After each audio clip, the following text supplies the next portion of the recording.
En nuestra conversación del pasado mes conversamos acerca de sensibilidad. La sensibilidad en su doble vertiente, la, digamos, psicológica y la espiritual. La vertiente psicológica en su triple manifestación física, emocional o psíquica y mental. Y la sensibilidad espiritual, cuando están unificadas, constituyen el núcleo de la sabiduría del ser humano, que no se manifiesta como un simple conocimiento, sino que su línea de actividad es síntesis.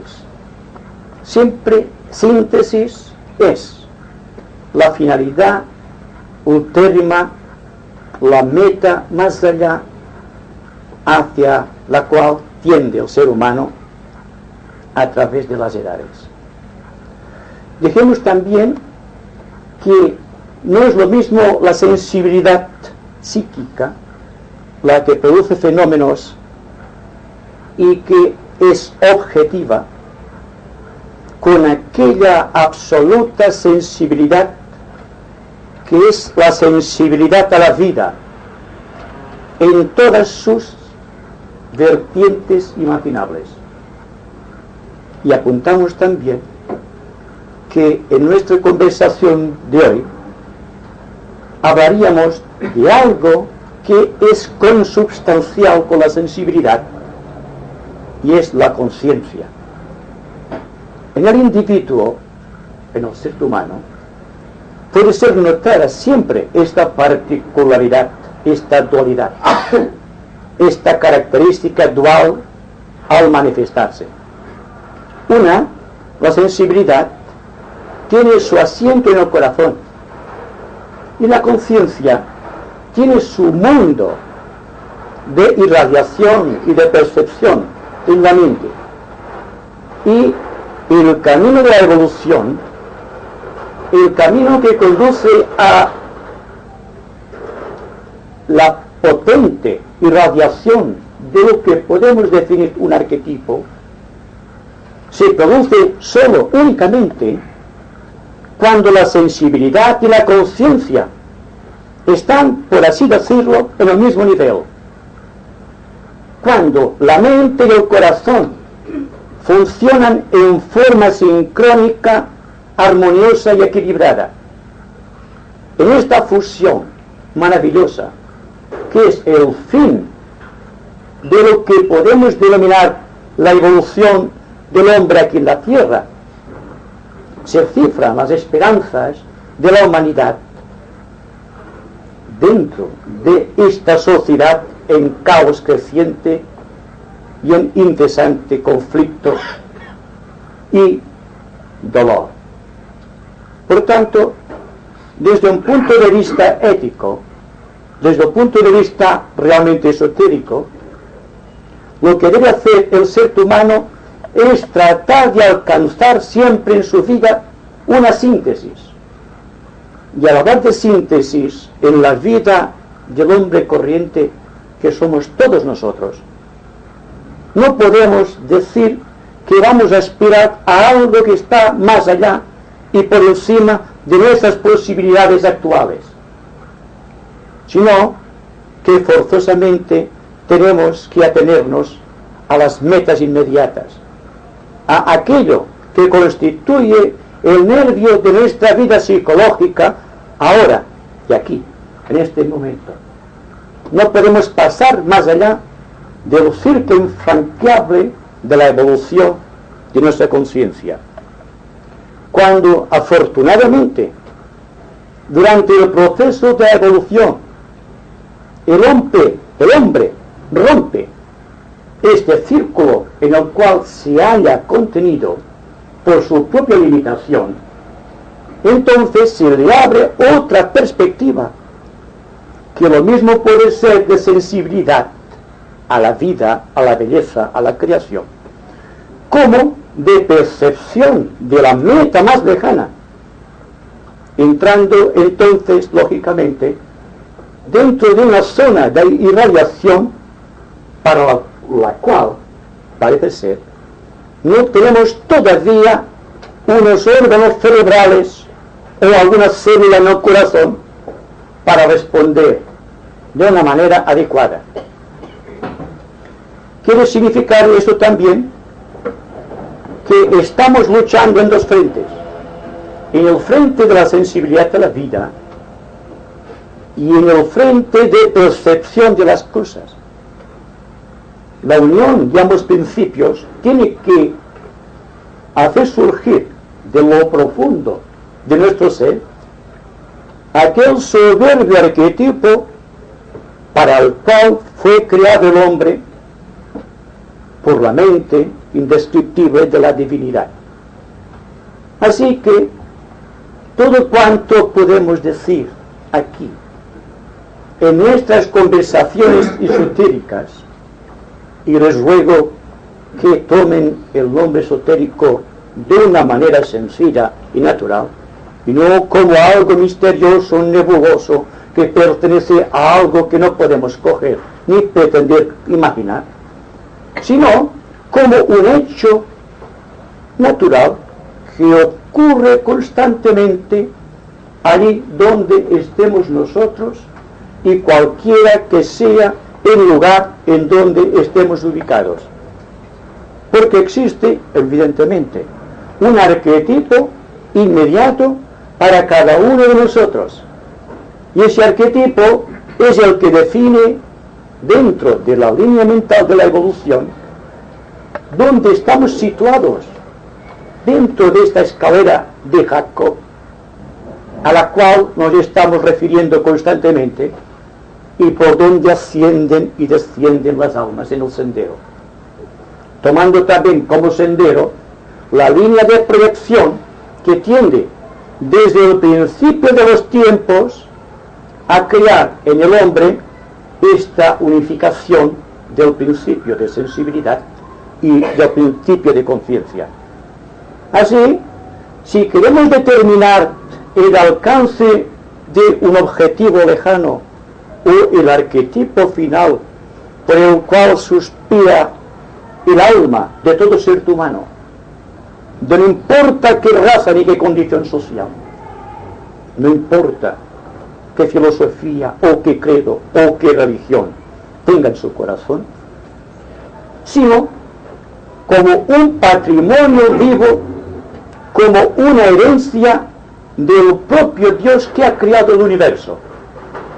Por lo cual, cuando distinguimos entre lo que es meta y lo que es sendero, entre lo que es una línea de proyección hasta lo que es el objetivo, o sea, si nos referimos a un objetivo sublime final, a este centro omega, del cual nos habló en su tiempo Teilhard de Chardin. Por lo tanto, para darte una idea gráfica de cómo la necesidad de la evolución es algo consubstancial en el corazón del hombre, solamente podemos imaginar, o podríamos imaginar, una vasija que cae al suelo y se rompe en una serie infinita de fragmentos. Si analizamos cada uno de los fragmentos, tendremos dos cosas. Tendremos una conciencia de fragmento, que es de la forma que ha adoptado al romperse, más el recuerdo de la unidad de la cual formaba parte. Por lo tanto, este símil nos indica que el corazón de todo ser humano está fragmentado y además tiene conciencia de esta separatividad, de este fragmento en relación con la unidad que constantemente está buscando, y es el origen mismo de la línea de la evolución. Es decir, que al hablar, por ejemplo, del fragmento que trata constantemente de destruir en sí mismo aquella unidad de la cual formaba parte, ya entramos lógicamente dentro de aquello que se define en todos los tratados místicos y esotéricos de no importa qué religión, con el término único de sendero. El sendero, desde que el hombre tiene por primera vez en su vida el sentimiento de separatividad y empieza a actuar como individualidad separada del resto de la humanidad, naturalmente tiene que influir dentro de su economía ética y moral en forma de dolor, el dolor profundo de sentirse desarraigado del árbol inmenso de la vida, el cual intuye, pero al cual no puede llegar debido a que aún perdura la conciencia fragmentada. Aquello que Madame Blavatsky denominó como la gran herejía de la separatividad.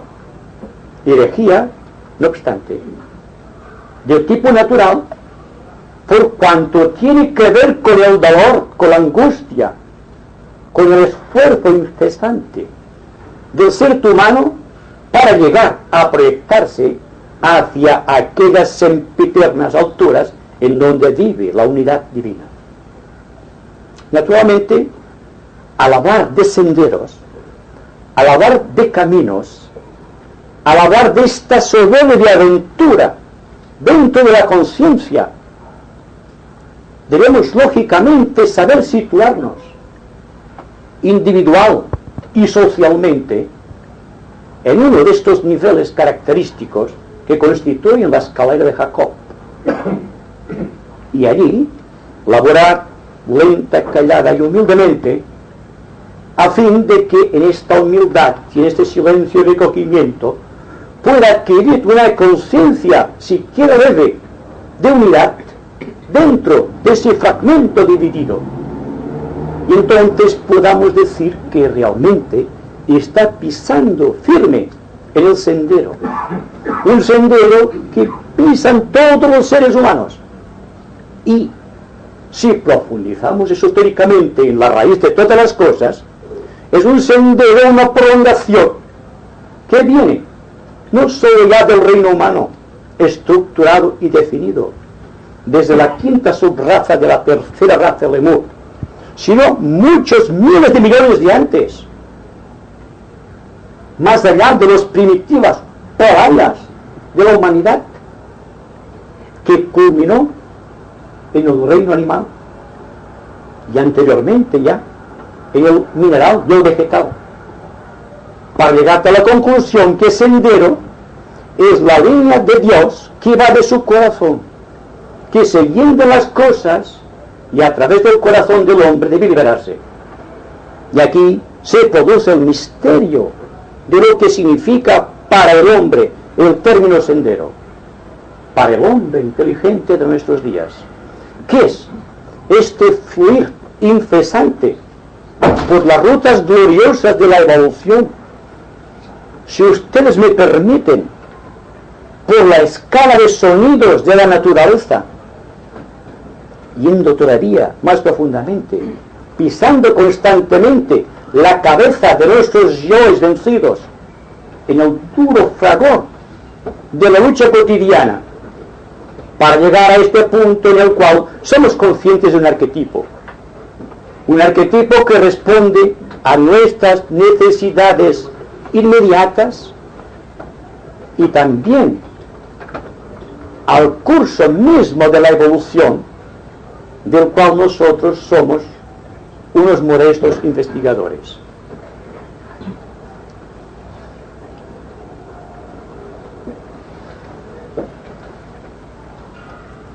Dense cuenta, siempre desde el punto de vista psicológico y analizando cada cual el misterio profundo de su corazón, que raras veces se produce en el ser humano una característica de síntesis que lo caracterice como un arquetipo definido de la evolución que puede ser percibido por los demás seres humanos, como por ejemplo el caso de Cristo, de Buda, o de no importa qué avatar, de no importa qué tiempo de la historia del planeta,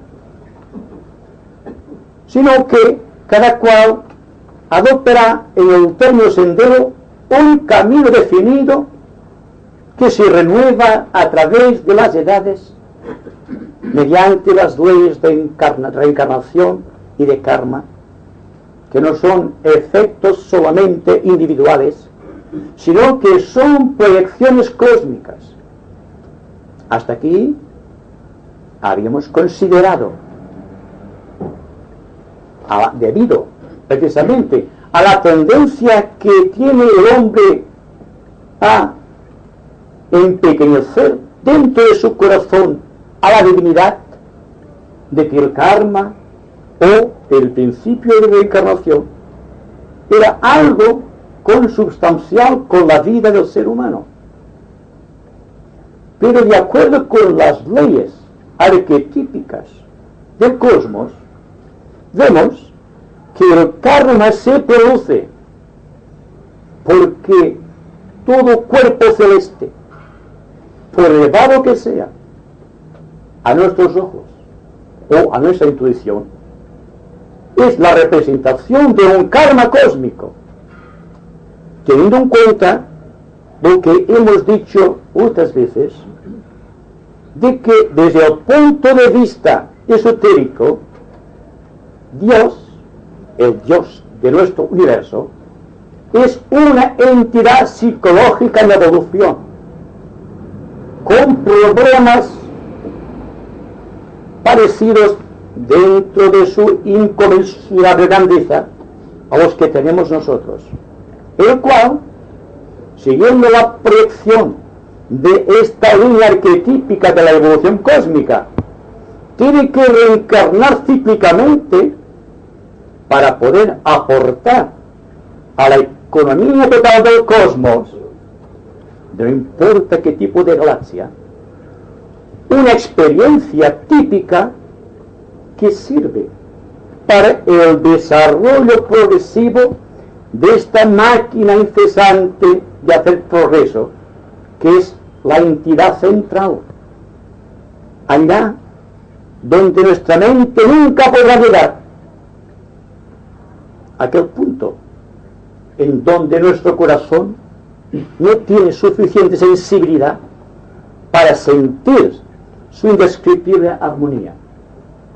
Entonces hay que analizar también y ver de esta manera, por ley de analogía, que el cosmos es solidario, y lo que nosotros decimos separatividad en el sentido humano, y que por analogía humana trasladamos al cosmos, de este punto no se pasa de un universo en relación con otro universo.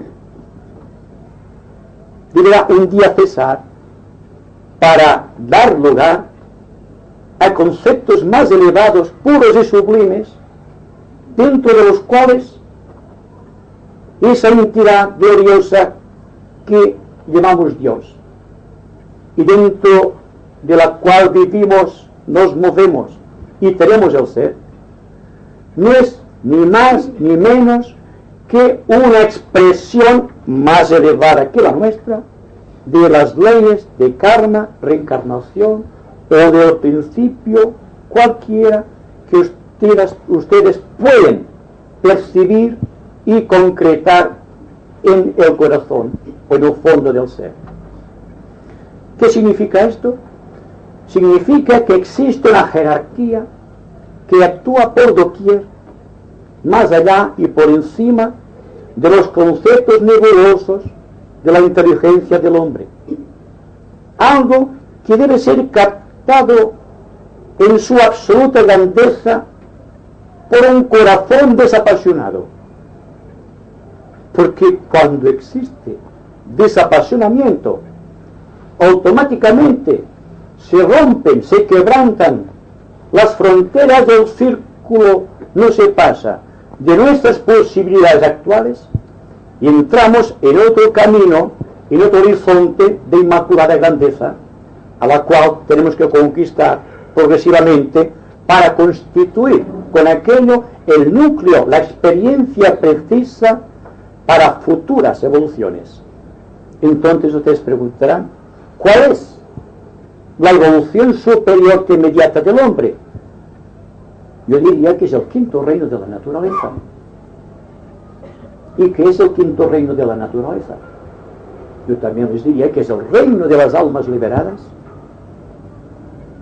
Allí en donde existe la fuerza de atracción y, si ustedes me apuran, el fragmento mayor del cual formamos parte, que al propio tiempo constituye una parte también mayor que la nuestra, pero pequeña en relación con el infinito, con aquello que llamamos la unidad o el arquetipo divino, aquello que se rompió en fragmentos y que ahora cada fragmento está tratando de buscar, porque el sueño de todo hombre es reconstruir este fragmento, y precisamente en esta reconstrucción se halla todo cuanto esotéricamente denominamos la liberación que se inicia con una conciencia clara y penetrante, profundamente despierta del término sendero, del término aspirante espiritual, del término discípulo en probación, del discípulo aceptado, del llamado hijo del maestro, del iniciado en sus primeros grados, del gran iniciado que ha dado la vuelta en el quinto gran recordo del sendero, o la quinta iniciación, va del maestro de sabiduría, para continuar progresando por sucesivas iniciaciones que están medidas siempre por una síntesis entre conciencia y sensibilidad. Hemos dado una vuelta para volver al mismo sitio y damos cuenta que lo que estamos haciendo en estos momentos, sin que quizá no nos apercibamos, es recorrer el sendero conjuntamente, tratando en grupo de reconstruir en nuestro corazón y en nuestra mente aquel arquetipo divino del cual sabemos intuitivamente que formamos parte y que es el que rige la ruta gloriosa de nuestra evolución como cuarto reino de la naturaleza y con culminación en el quinto reino de las almas liberadas. ¿Y cuál es el destino final de los adeptos? Yo creo que esto pertenece a los adeptos. Pero si empleamos la analogía, es lógico suponer que la conciencia y la sensibilidad y el poder de crear aumentará proporcionalmente con el equilibrio logrado a través de los eones sucesivos que nos conducen a constituir un día una célula consciente dentro de algún chakra de la humanidad divina. Y entramos aquí nuevamente en el terreno de la analogía, el terreno que hace que cualquier cosa que ocurre en nosotros, ampliado a la medida, a la estatura de Dios, se puede imaginar fácilmente que es una exacta reproducción, porque todas las grandes religiones y las grandes filosofías de todos los tiempos están de acuerdo en una verdad, y es que el ser humano está hecho a imagen y a semejanza del Creador. Con esto casi que podemos decir que estamos dilucidando, estamos esclareciendo, estamos tratando de comprender activamente el significado del principio hermético de la analogía. Aquello que Hermes Trismegisto definió tan sencillamente y tan gloriosamente como igual es arriba que abajo, igual es abajo que arriba. Para llegar a la conclusión de que toda persona correctamente orientada, que dentro de su propio nivel de esfera social, sin pretender grandes zonas de sensibilidad y de entendimiento, sino buscando solamente su grado de participación social, su conciencia social, podríamos decir, está colaborando con los planos de la divinidad y con sus planes augustos arquetípicos, se convierte en aquello que técnicamente definimos como un discípulo. Todos somos discípulos desde el momento en que nos damos cuenta de que inteligentemente estamos cooperando con los planos de la divinidad, siendo consciente de los pequeños planos que están a nuestro alcance y siendo conscientes también de sus planes infinitos, que están relacionados con el arquetipo. Los planos están relacionados con la sensibilidad. En cambio, los planes están relacionados con la conciencia. Otra vuelta que hemos dado en la espiral. Entonces, lo principal, lo más asequible, lo más humano, es quizá la cortesía humana, la conciencia social inmediata, no el tratado esotérico que nos habla del cosmos, porque si bien se dice que hay que lanzar la mente hacia el cosmos como una flecha lanzada por potente brazo que puede captar toda la maravilla, sin embargo, lo que dignifica más es el aspecto servicio, el grado de adaptabilidad que tenemos dentro del ambiente dentro del cual estamos inmersos y que constituye nuestro karma inmediato. Porque el karma es una ley que está operando. El que nosotros podamos trascender el karma solo será una verdad cuando seamos correctos con el ambiente que nos rodea. Porque ustedes saben bien que el conocimiento esotérico, que es una gran percepción esotérica mental, a veces muy fría, aunque muy extensa, en el sentido horizontal, con aquella débil expresión mística del corazón, que hace que el hombre no pueda transformar en una relación social correcta el fruto de sus investigaciones. Desde el punto de vista esotérico, y esto venimos repitiendo incesantemente, lo ideal, lo que realmente define al alma en el sendero, es la manera como tratamos a la gente con desapasionamiento, con profundo desapego y sobre todo con un infinito amor y deseos de servir.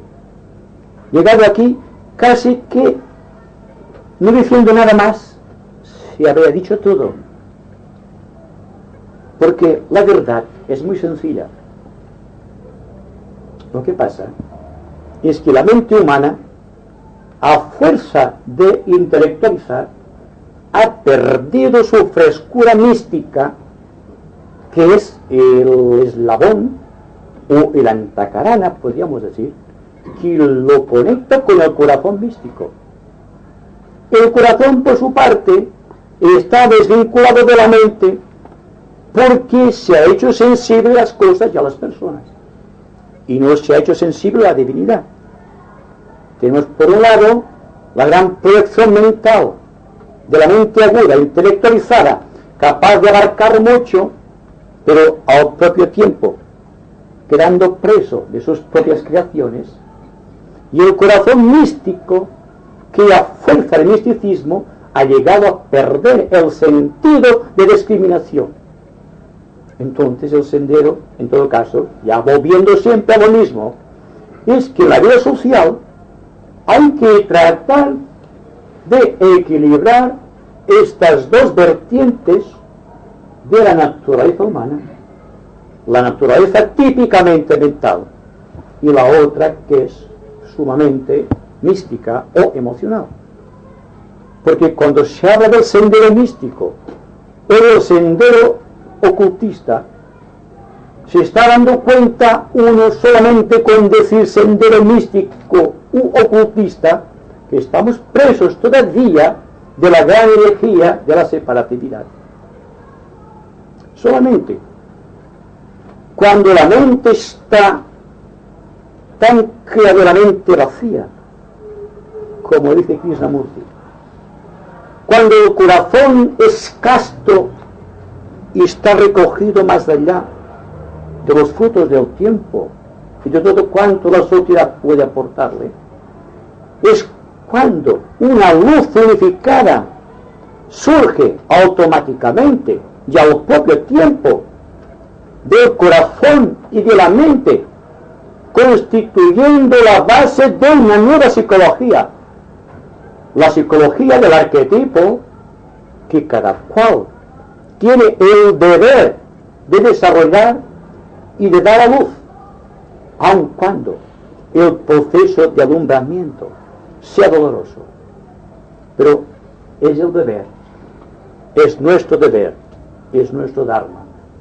Y ahí creo que se comprende ya cuál es el objetivo de todo cuanto la humanidad presente, con sus oportunidades magníficas, debido a la presión incesante de la constelación de Acuario, una oportunidad que no se nos presentará quizás hasta dentro de 25 millones de años, con la fuerza de hoy. Entonces hay que ser muy atentos y vivir apercibidos de esta oportunidad que, si ustedes me permiten, es la oportunidad que les ha traído aquí y estamos viviendo ahora. Es este silencio que se está produciendo porque ustedes están atentos. La mente está creadoramente vacía, llena de atención, y el corazón está asimilando verdades. Entonces, lo que se va a producir, o que se está produciendo, no será una síntesis, no será aquello que realmente estamos buscando desde el principio de los tiempos. Algo dijimos sobre esto al finalizar, con un silencio muy profundo, nuestra conversación del mes anterior,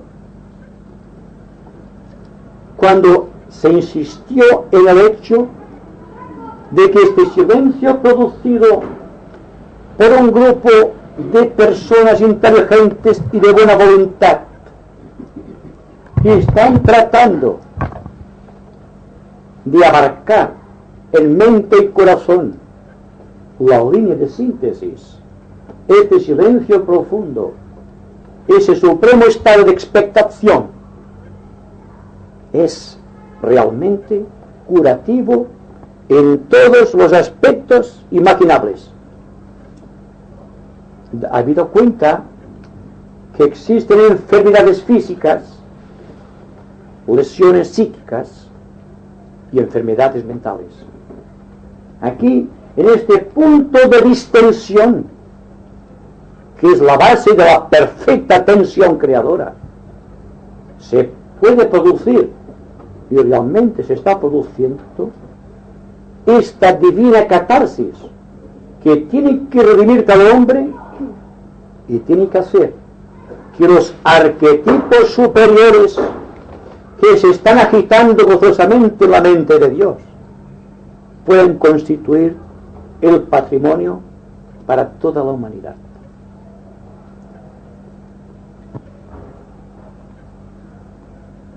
Ahora ustedes dirán lo que sienten, pueden preguntar. Y al observar que no es necesario que su pregunta no tenga que ver con lo que acabo de decir ahora en este momento, sino que todo cuanto quedó en suspenso de una duda inteligente, producto de nuestra conversación pasada, o de algo que relacionado más o menos directamente con lo que estamos conversando aquí, pueda constituir un interés específico para algunos de ustedes o para todos en general.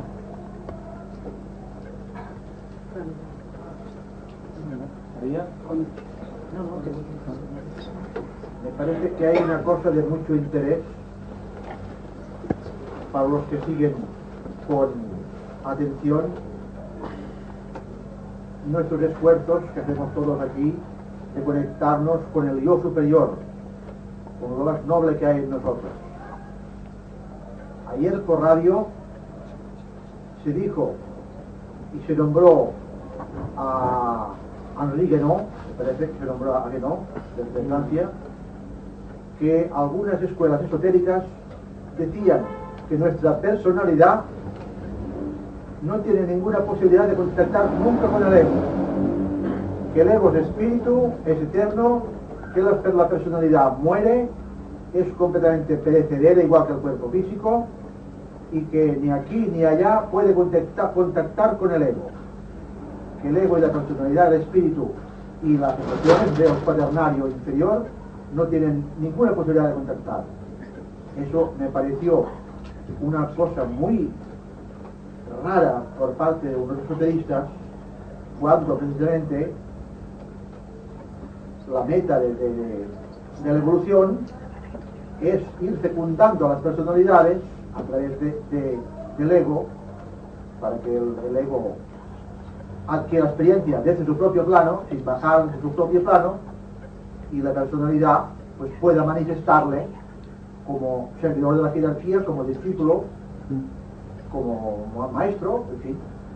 O sea que me chocó mucho eso, de que el ego no puede tener, el espíritu es eterno, y como que es eterno la personalidad es perecedera, quedan unos restos de nuestra memoria, de nuestra sensibilidad, que van vagando por las otras dimensiones, y estos restos, que es lo único que puede supervivir, incluso dice por siglos, sin desintegrarse, otra cosa rara, no tiene ninguna posibilidad de tener contacto con el ego.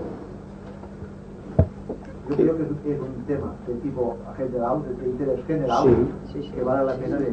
Desde luego, solamente tengo que decir que yo, por ética, respeto siempre todas las ideas, creencias y opiniones de los demás. Pero no obstante, la línea de la evolución tiene un camino bien delimitado. Es el camino de la integración. Empezamos en las primeras etapas de nuestra vida psicológica tratando de integrar nuestro cuerpo en funciones, digamos, más o menos armoniosas y equilibradas, y persiguiendo, como siempre hemos dicho, el arquetipo de belleza que el cuerpo físico tiene el deber, la ley, el karma de representar en determinado estadio de la evolución del hombre aquí en la tierra. Tenemos también otro tipo de integración que se produce cuando el ser humano se da cuenta que está apegado a cosas y a personas, y sin dejar de amar a las cosas y a las personas, es sin embargo capaz de desapegarse, viviendo íntegramente su vida emocional. Hay también, teniendo en cuenta que la vida emocional, todo lo que es el cuerpo astral, tiene como finalidad representar la bondad hasta donde el hombre puede desarrollarla, comprenderla y actualizarla. Y subiendo también ya en la línea de los arquetipos, vemos el arquetipo mental, cuya estructuración se está formando en los grandes pensadores del mundo, persiguiendo arquetipos de tipo meramente mental, pero que constituyen la base de una perfecta unidad o integración, buscando el principio de verdad que está no solo en las cosas y en las personas, sino por todo el universo. Pues bien, ¿qué pasará? Diga lo que diga René Guénon.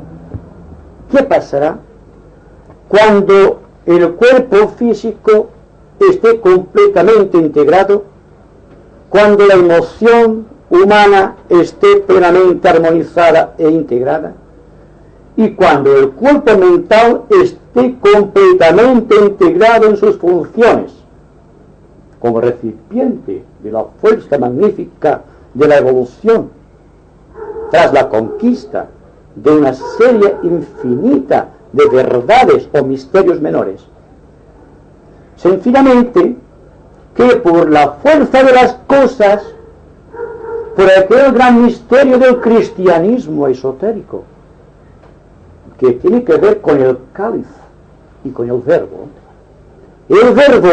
se manifestará, lo quieran o no lo quieran reconocer los hombres de ciencia o los esotéricos de tipo mental intelectualizado, porque se trata de un misterio. Desde el momento en que hay integración del triple cáliz, o sea, el cuerpo físico, la mente, la emoción del hombre, automáticamente se produce un hecho natural en la naturaleza, tan natural como el perfume de una flor en primavera. Se produce la integración superior con aquella entidad, llámesela como se quiera, yo superior, ángel solar, el hombre sagrado, el verbo de revelación, la iluminación divina o la contemplación magnificente de la naturaleza. El hombre es lo de menos, porque se trata de proceder a través de cosas objetivas, estableciendo siempre un misterio de verdad. Así que, cuando la integración se produce, yo digo que se produce cuando estamos plenamente apercibidos del momento que estamos viviendo, cuando existe silencio, cuando existe un estado de verdadera castidad en el corazón y cuando existe un cuerpo sin enfermedades. En este mismo momento en que se produce la integración, automáticamente pasa a depender no ya del yo al que se refiere el señor Guénon, sino que enteramente ha perdido realmente la personalidad, que será seguramente a lo que se está refiriendo Guénon, para adquirir la personalidad del yo superior, o el alma en su propio plano, o el ángel solar, como ustedes quieran. Y el caso es que ya no existe la separatividad, porque la separatividad existe solamente cuando no hay síntesis, cuando la sensibilidad va atacando por su propio lado y la percepción de la conciencia actúa por otro. En esta división es imposible que el yo superior pueda manifestarse. Pero cuando existe integración, se produce este milagro natural de que el verbo se introduce en el cáliz y entonces a través del cáliz purificado se manifiesta el verbo. Esto desde un punto de vista realmente racional y viendo ya siempre los misterios del cristianismo, que son misterios sagrados en su punto esotérico, cuando son comprendidos desde sus raíces y no desde la periferia. Jo queria... Deixeu fer una pregunta a l'amic Gómez. Si és René Guénon el que ha dit ell, Josep? Sí. René Guénon. Ah, no t'estranyi, des de la línia de Gurdjieff. Ah, ja. Yo volia preguntar, cuando una persona se encuentra que por su naturaleza, su forma de ser, cuando piensa en cosas espirituales, lo natural en ella es sentir más que pensar o comprender, que su natural es incluso llegar al sacrificio si conviene por colaborar a la obra de Cristo, pero que en cambio no de su propio instinto o naturaleza no sale el preocuparse pues de que su grado de conciencia esté a la altura para poder iluminar su sentir. Primero, a no ser que sea una persona de tipo netamente emocional, incapaz de coordinar inteligentemente, es buscar en lo profundo de su corazón, con una sentida pregunta, el porqué de su estado, el porqué se siente apegado o apegada a valores transitorios, sean los valores que nacen del contacto familiar o los que nacen de las propias predisposiciones kármicas producidos por la integración más o menos acentuada de los átomos permanentes al incidir dentro de la materia de cada uno de nuestros cuerpos. Entonces, el proceso es, si podemos llegar a este punto, de serena expectación. ¿Por qué? La línea de la mente tiene su propia programática, así como la tiene la línea del corazón. Entonces, tal como decía Buda, el gran iluminado, hay que situarse dentro de un estado sereno y absoluto de expectación mental. Porque la expectación mental trae como consecuencia una gran abertura del corazón. Porque entonces, en esta abertura no existe capacidad para cosas pequeñas, sino que existe solamente el acepto de lo grande. Naturalmente, cuando existe el acepto de lo grande, ¿cómo puedo mirar lo pequeño? Entonces, no se trata de ver lo que me pasa. Esto no es un caso determinado, es un caso total dentro de la humanidad. Cuando se tiene un gran problema, operando místicamente, tal como dijo Cristo, llamad y se os dará, pedid y se os dará. ¿Por qué? Porque el pedirte a la divinidad forzosamente tiene que trascender las limitaciones del ser humano que está rogando. Las fronteras de su mente tienen forzosamente que ensancharse, y el corazón forzosamente tiene que adquirir una capacidad increíble de percepción. Cuando se está en ese estado de expectación tremenda, se está verificando aquello que hemos dicho al principio.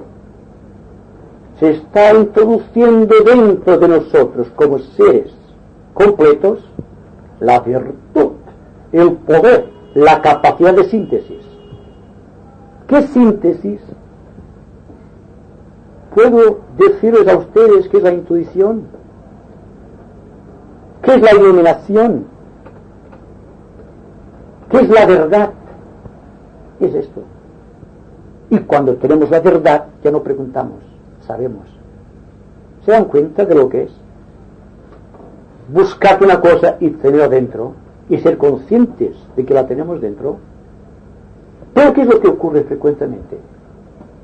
Estamos inmersos dentro de una sociedad estructurada según unos moldes tradicionales y siguiendo unas directrices que no han variado perceptiblemente desde el ángulo de vista esotérico, muy fundamentalmente desde los tiempos de la caverna, en donde el hombre estaba preso de las necesidades inmediatas. Ahora hemos intelectualizado la vida, hemos subido a un pedestal, y de este pedestal continuamos operando de la misma manera como operaba el hombre de las cavernas.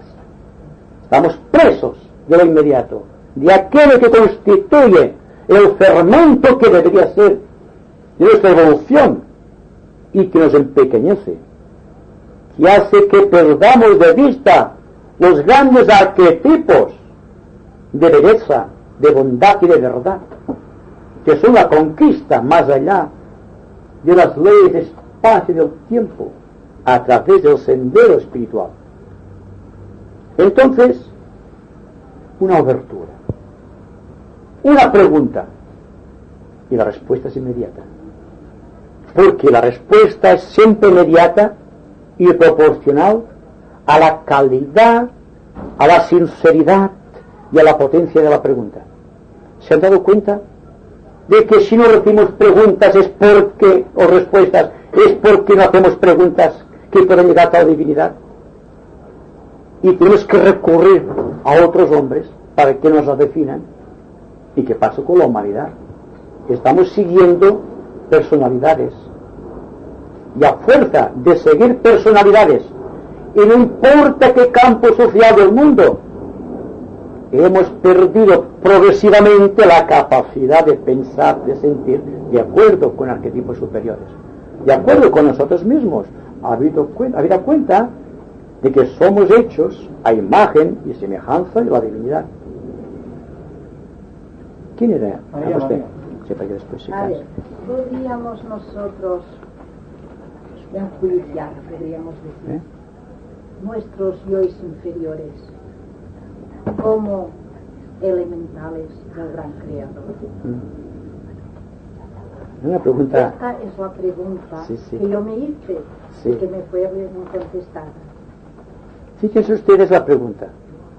¿Podemos relacionar aquello que definimos los yoes muertos con existencias elementales que sacudimos de nuestra aura etérica, emocional o mental, y que son los que impiden una percepción inmediata de la verdad? Yo diría sí y no, un aparente contrasentido. Dense cuenta de que aquello que hemos dicho muchas veces que existe entre ustedes y yo, o entre ustedes, este vacío está lleno de algo. Este algo es lo que hay que descubrir para responder la pregunta de la buena amiga. Porque por nuestra capacidad creadora estamos monopolizando una serie de fuerzas elementarias que existen en el éter. Y según la calidad de nuestras respuestas o nuestras preguntas o nuestras actividades, así será la calidad de esas fuerzas inmensas en el éter que están constituyendo nuestro karma. Entonces entramos dentro de una nueva problemática. Ya no es el hombre y su karma, sino cuáles son los agentes que contribuyen al karma. Entonces sí y no y sí. Porque la verdad, el karma no es más que una expresión objetiva de nuestras capacidades volitivas, de nuestras capacidades de expresión y de nuestro poder como seres humanos de remover creativamente los éteres. Desde el momento en que yo, cualquiera de ustedes me refiero, puede monopolizar una cierta cantidad de elementos védicos por la fuerza de su mente o por el impulso de su corazón, ya está creando una atracción magnética para aquellos agentes védicos o angélicos que están en el éter. Entonces, cuando decimos el hombre es tal como piensa en su corazón y recoge vientos o recoge tempestades y siembra vientos, se está revelando este proceso, esta manipulación de aquello del cual deberíamos ser responsables y no lo somos. que es la actitud humana, mi actitud ante la vida y ante la sociedad, teniendo en cuenta algo que olvidamos frecuentemente los esotéricos, y es que a cada palabra y a cada pensamiento sucede un color y un sonido en el éter, que invocan a los devas, esas fuerzas elementales que existen en diferentes gradaciones, en infinitas gradaciones, que se extienden desde los pequeños elementales que se agitan en la tierra hasta los grandes arcángeles que constituyen los señores de un plano dentro del sistema solar. Entonces, ¿qué es lo que pasa con esto? ¿Qué es la enseñanza que se desprende de esta actividad del hombre, de la comprensión, de esta idea de que estamos trabajando constantemente con éter, con aquella sustancia en el éter que permite la expansión de nuestra vida, que permite que yo pueda hablarles a ustedes, que permite que yo pueda pensar, que yo pueda sentir, que yo pueda moverme? Esto que técnicamente llamamos energías y fuerzas, y que la ciencia está ahora tratando de investigar en el mundo oculto, en la cuarta dimensión, es la fuerza que monopolizamos a través de esas entidades que no son ni buenas ni malas, sino que son tal como somos nosotros, porque están de acuerdo con lo que pensamos, con lo que sentimos y con lo que hacemos constantemente, hasta el punto de que si el hombre vivió en las cavernas era porque era incapaz todavía de pronunciar sonidos articulados, y su articulación, su forma de expresarse, sus sonidos guturales solamente producían en el éter un tipo de percusión de color y de sonido que afectaba a los elementales de la tierra, y por lo tanto el hombre forzosamente tenía que vivir en las cavernas.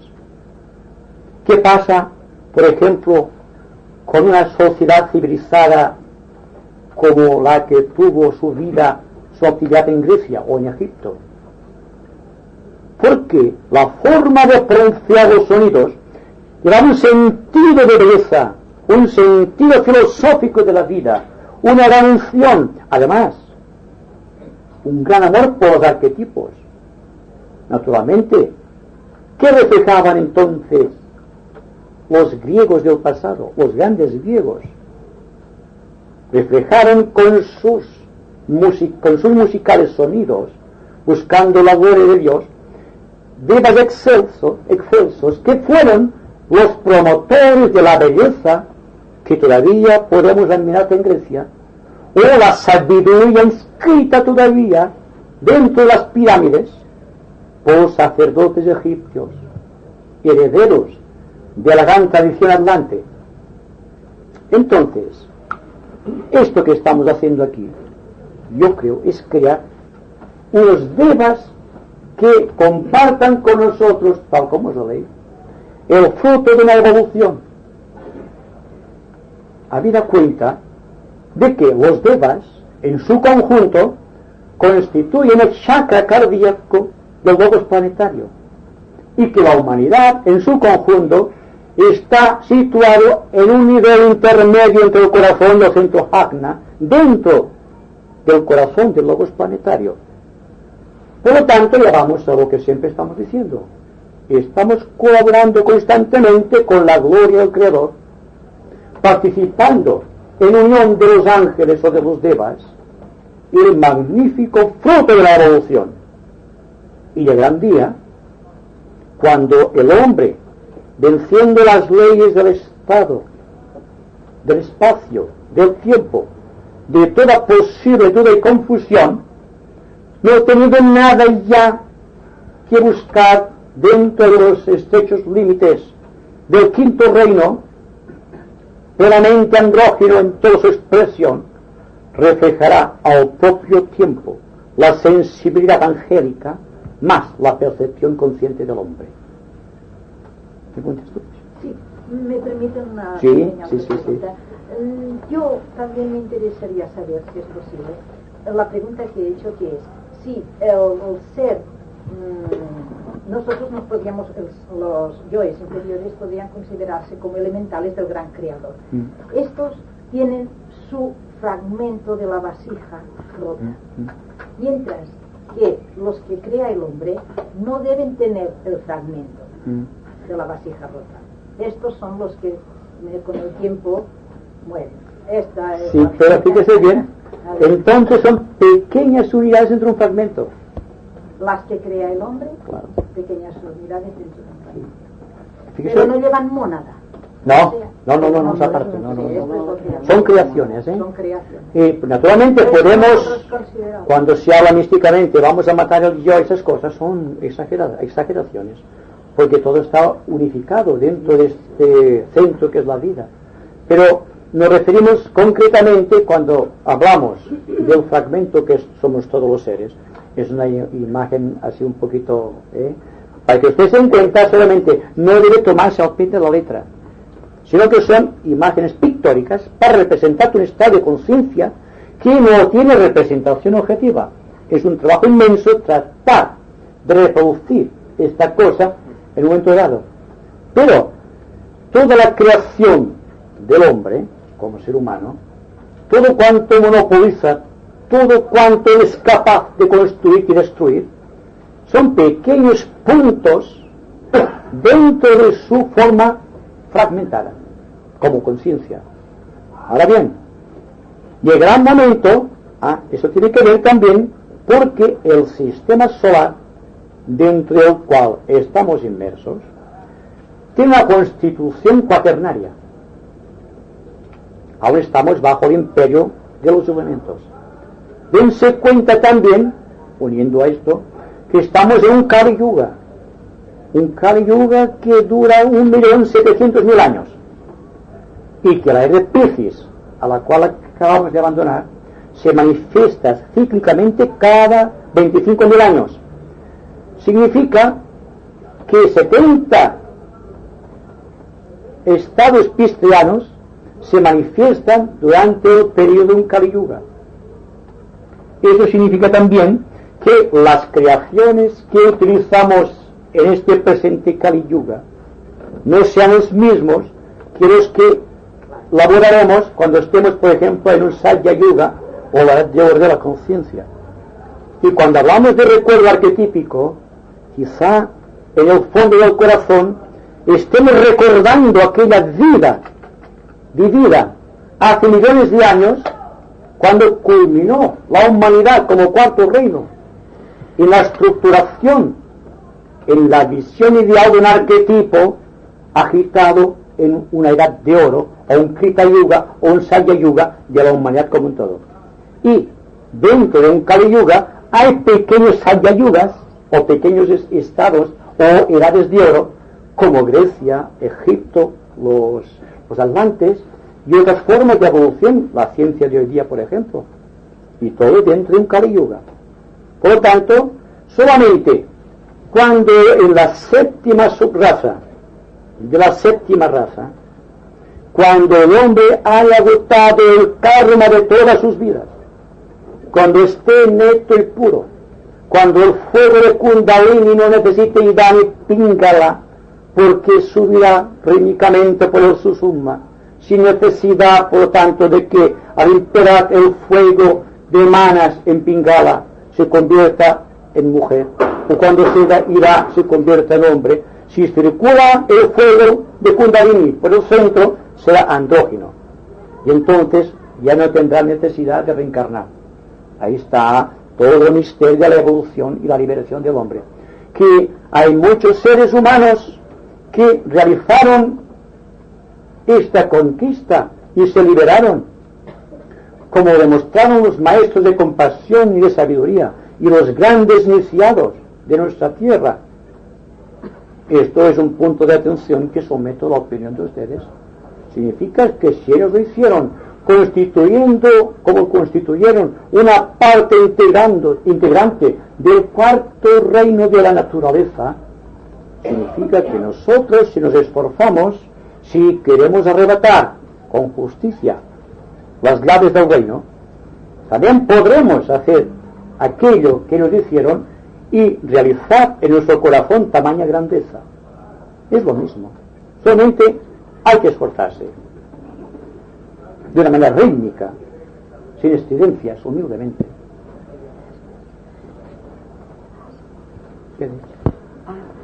Bueno, yo pensaba en aquella frase tan sencilla que dice: llamad y se os abrirá, pedid y se os dará.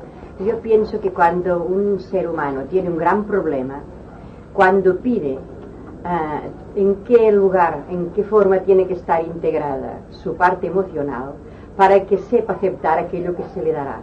Porque generalmente cuando pedimos ya hemos hecho ya una forma de lo que esperamos. Por lo tanto, hemos de estar capacitados. ¿Y en qué forma? Para poder, cuando se pide a la vida que nos mande la solución de un problema, generalmente si la demanda es intensa y pura, viene una respuesta. Pero a pesar de que sea pura la demanda e intensa, la respuesta jamás nos satisface, según en qué grado de integración estamos, porque esperamos una respuesta adecuada a nuestro modo de pensar y sentir, que esto también puede formar parte de esos pequeños yoes que hemos ido haciendo en nuestra vida. Entonces es todo un estudio para nosotros los humanos, el saber, al pedir, no tener ya nada imaginado, sino que lo que nos manden lo sepamos aceptar, pero no lo aceptamos una forma adecuada. Por ejemplo, podemos hacer una comparación, podemos pedir, suponiendo un trabajo, pensando en que se nos da el de contable, y nos pueden responder dándonos el de basurero. ¿Cómo estaremos preparados para aceptarlo? ¿Cómo seremos entonces esta integración? ¿Cómo ha de estar? ¿En qué grado de preparación ha de estar el individuo para que sea la llamada y la respuesta de forma completamente superior? Yo, si se da cuenta, la base de esas conversaciones son esotéricas. Para mi modo de ver, el solo título llevará aquí, por magnetismo y atractividad natural, personas con amplio sentido de discriminación, con un extenso campo de actividad mental y una gran comprensión espiritual, para que se dé cuenta que mis respuestas van a las personas inteligentes y con cierto estado, digamos, de comprensión que les permite captar de inmediato cuál debe ser su actitud. No podemos comparar, y es una lástima, la actitud del esoterista convencido, no la persona que lee muchos libros esotéricos, sino el esoterista que vive o trata, se esfuerza de vivir la vida esotérica de correcta relación con aquel pobre ser con problemas que no es capaz de formularte una pregunta, porque ni en su mente ni en su corazón existe luz e indicios para poder llamarte a la puerta de los misterios. Se dan cuenta cómo las respuestas deben ser de acuerdo a la persona y al tipo de pregunta. Quizá me pregunta esto mismo que acaban de preguntarme aquí una persona de la calle, y digo: confía en Dios. ¿Qué vas a decirle? Cuando la mente no puede razonar, cuando no existen suficientes elementos de juicio en la mente, ¿qué vamos a decirle? Estoy hablando, y estoy feliz de hacerlo, ante un grupo de personas que piensan y sientan correctamente. Repito, ustedes no estarían aquí si no fuesen ustedes personas sensatas, capaces de preguntar, de llamar intensamente a la puerta de los misterios del propio corazón. Y siendo así, cuando se encuentren ante un conflicto, no confíen el secreto más que a su propio corazón, y allí intensamente pregunten. Yo les aseguro que tendrán inmediata respuesta. Esto tengo que recalcar De la misma manera que les he dicho al principio, si algo de lo que se dice aquí no puede ser percibido por la mente, porque quizás la forma de expresarlo o la calidad del comentario escapa al razonamiento corriente de esta persona, si sigue con atención el misterio que aquí se está produciendo de unificación, recogerá idénticamente la fuerza expansiva de verdad que pueda existir en el comentario dentro del corazón, convirtiéndose en el fruto intuitivo que le resolverá una serie de preguntas en el transcurso del tiempo.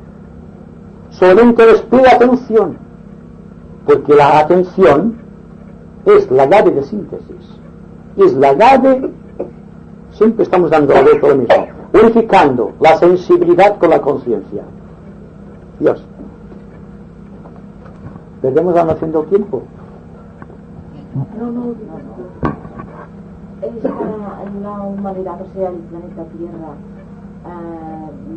bajo la sintonía de la nota 4. Sí. Dense cuenta que hay una analogía en esto.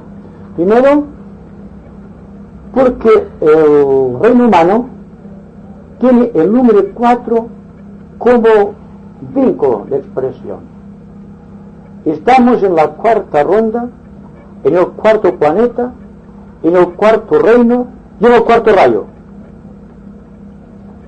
Por lo tanto, cuando hablamos también algo que no hemos penetrado, porque son 4 los señores de la llama, y porque son 4 los puntos cardinales, y porque son 4 las fases de la luna, y porque son 4 las edades del hombre, y porque son 4 los sistemas respiratorios, la inspiración, la inhalación y sus intervalos creadores, y porque son 4 los elementos.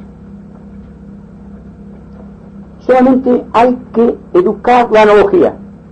Desde el momento que educamos la analogía, vemos claro el proceso, para culminar el cual viene el estado cumbre del Bharat, del ser humano que después de pasar por el misterio de la transfiguración o tercera iniciación, entra en la gran cruz de la prueba iniciática, que es la cuarta de la crucifixión, y porque son 4 las aspas de la cruz.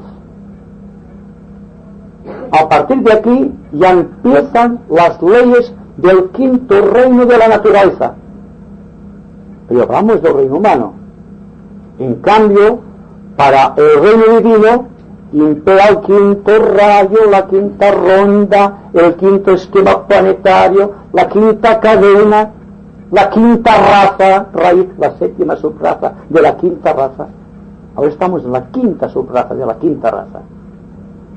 Por lo tanto, otra cosa también, la quinta subraza de la quinta raza, unido a todo el cuaternario, hace 9. Porque son 9 los meses de gestación. Es decir, que hay que aplicar siempre la analogía. Desde el momento en que ustedes emplean analogía, verán cómo todo cuanto hasta aquí han visto fragmentado se está juntando hasta constituir un bloque unido, hasta constituir una solidez inmarcesible dentro del reino de la conciencia. Y con el tiempo nos daremos cuenta que esas pequeñas charlas, más que el estímulo de la palabra, es la unificación del corazón. Este silencio que se produce cuando estamos en intercomunicación y que hace que ustedes y yo seamos la misma cosa. Porque, lo comprendamos o no, tratamos de ajustarnos a ideas arquetípicas, y en el corazón de todo ser humano siempre está latente la aspiración hacia la mónada y el recuerdo de una edad de oro. Y esto constituye la mayor garantía de que la evolución nos lleva incesantemente, a pesar nuestro, podríamos decir, hacia la creación de un soberbio arquetipo que será la luz, la esperanza y la ausencia total de todo egoísmo en la raza humana. Yo quería preguntar si la conciencia y sensibilidad crean la voluntad, o si la voluntad crea la conciencia y la sensibilidad. Yo diría una cosa, que en la sensibilidad hay voluntad y que la conciencia y voluntad, pero cuando la conciencia y la sensibilidad se han unido, ya es la voluntad de Dios. ¿Eh? Pero siempre es lo mismo, ¿eh? Por doquiera ustedes extienden el campo de la percepción, se dan cuenta que estamos tocando siempre misterios y verdades. Hay que abrir las compuertas de la mente. Hay que destruir constantemente este círculo infranqueable de nuestras pesquisas. Aquí lo que nos detiene, el hecho de querer visualizar algo que interiormente no estamos convencidos si está en nuestro alcance. El hecho de rotura de los diques y de traspasar las fronteras que nos limitan, nos expansionarán en dimensiones y aspectos que harán posible esta realidad magnífica del arquetipo en nuestra vida. Y algo estamos revelando ya cuando estamos en silencio. Es un arquetipo subjetivo, porque todo arquetipo se manifiesta primero en forma subjetiva, hasta que todo el ser lo recoge cuando el cáliz está preparado, siendo el arquetipo el verbo de revelación. Entonces vamos por doquier bendiciendo a cada paso. Lo que se dice del iniciado, vamos por doquier bendiciendo a las gentes, a las personas y a las cosas, como hicieron Buda y Cristo y todos los grandes iniciados de nuestra raza.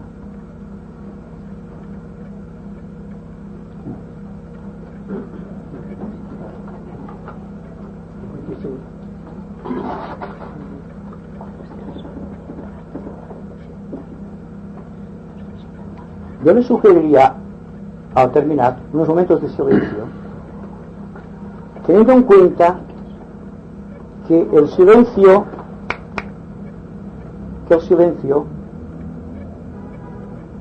siquiera sea breve, es sintético. Es la voluntad de Dios a la cual nos estamos refiriendo.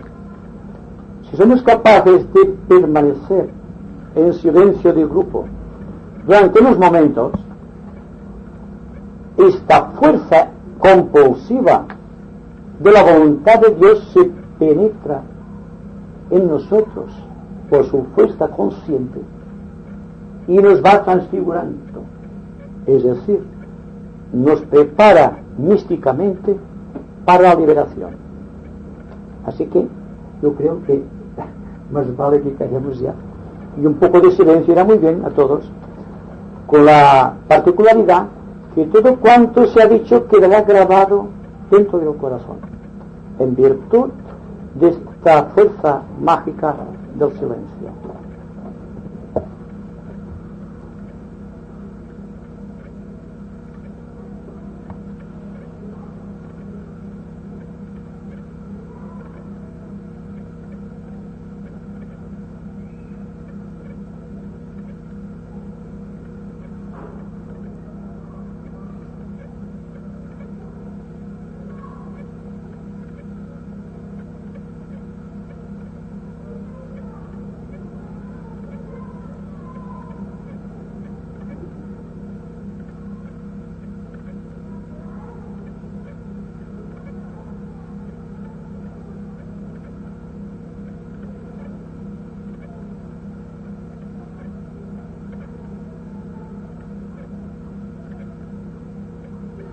Muchas gracias.